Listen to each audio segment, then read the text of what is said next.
அனைவருக்கும் வணக்கம். என் பெயர் யாஷினி. என் பெயர் கிருஷ்ணா.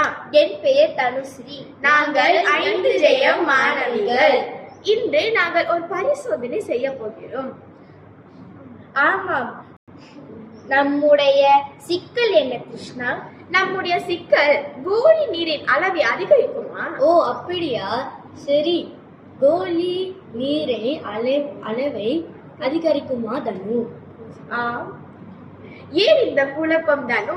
நாம் அனைவரும் சேர்ந்து செய்வோம். அதுவும் சரிதான்.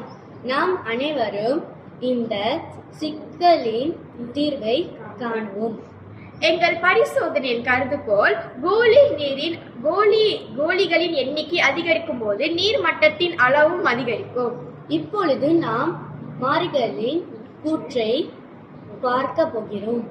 தற்சார்பு மாறியில் கோலிகளின் எண்ணிக்கை, சார்பு மாறி நீரின் அளவு.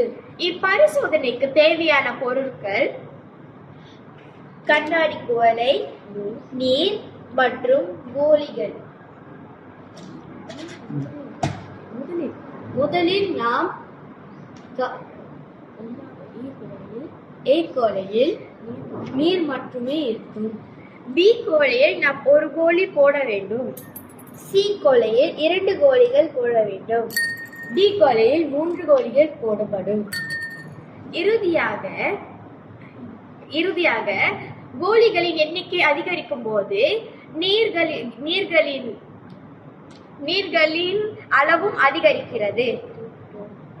நன்றி.